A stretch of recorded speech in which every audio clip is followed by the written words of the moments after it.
Welcome to the routing tutorial. In this tutorial, I just want to quickly go over how to route tracks, and we'll take a quick look at how we can use this to pan effects. Also, I want to take a quick look at routing a carrier and a modulator into a vocoder. So to start out with, routing is just taking a signal and directing it through a predetermined signal path instead of just straight through the master track. This is useful for a number of reasons, but mainly because you can use the 64 mixer tracks as send effects. You can also group together different instruments on the same mixer tracks to create stem mixes or submixes. But one of the neat things that you can do with it is pan effects, and that's what I want to take a look at here. So to do that, I went ahead and inserted an instance of the FPC and put it over here on mixer track number 1. And then what we'll do is insert a distortion plug-in on channel number 7 and a delay on channel 8. And there's no particular reason why I'm using channel 7 and 8. So to route the FPC through these, what we're going to do is make sure that channel number 1 is selected, and then we're going to go down here on channel number 7 and left click on this little arrow icon, and you can see up at the top it says enable send from FPC to distort. So basically this is just routing channel 1, the FPC, through channel 7, the distortion. And then what we'll do again is select channel number 7, and this time we'll go down to channel number 8 and again select this send option. So now this is sending channel number 7, the distortion, to channel number 8, the delay. So as I play this example, I'll pan this delay around back and forth, and you'll see how it will send the delay to the left and right channels while keeping the distortion in the middle.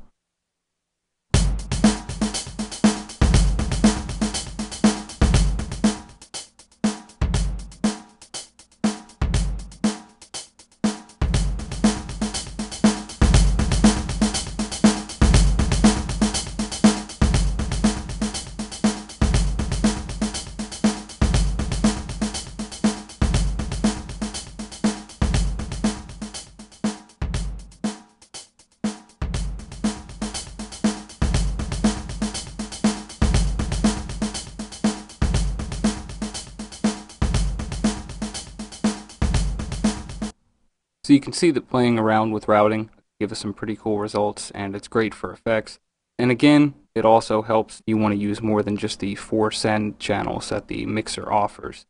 Now the next example I want to take a look at is going to show us how routing pertains to specific effects. In this case, I'm going to use the vocoder. Vocoder is special because on its own it doesn't do anything. We need a carrier and a modulator source to be routed to it in order to get any kind of results. You can see some tips for working with this tool in the vocoder tutorial. So to set this up, I've got my microphone here coming in on channel number 2, and I'm going to go ahead and load in an instance of the SimSynth. We'll just put this on the Polysynth Bright, and then we want to make sure that this is routed to track number 3. You can see that I've already got that labeled. And then on channel number 4, we want to put in the vocoder. And for right now, I'm going to turn that off so it doesn't affect my voice just yet. We can go ahead and delete this FPC altogether. And I'll just draw out the notes here.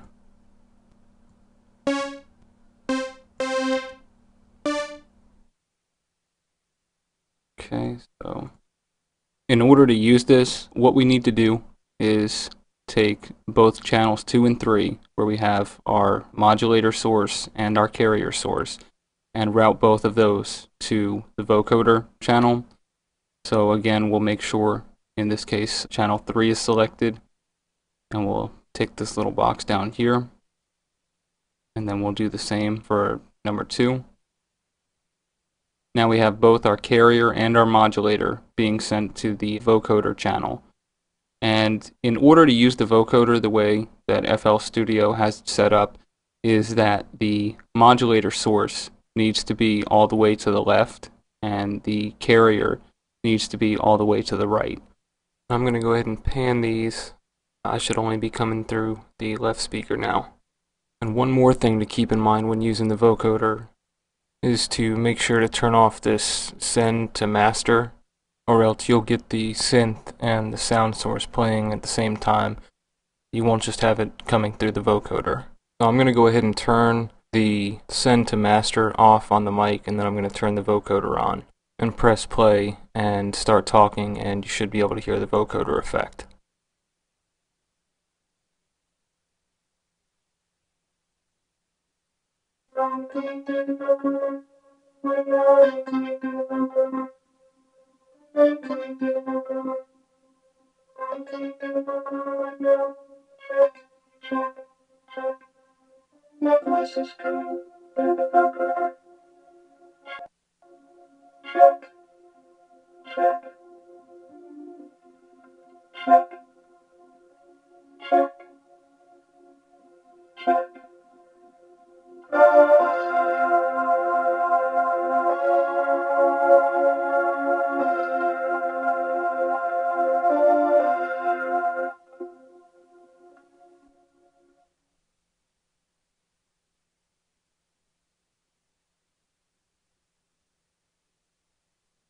And then also, I forgot I need to go ahead and Reset this, so coming back. So we just saw not only how to route the vocoder, but that some effects require specific routing in order to operate. Again, routing is very powerful and can save you space and time. One last thing to mention is to always label your tracks. It's important to do this, even though I don't always follow my own advice, because when you're routing, you can get lost easily, and if you're not paying attention, you can start getting tracks sent all over the place, and it's just easier if you label everything.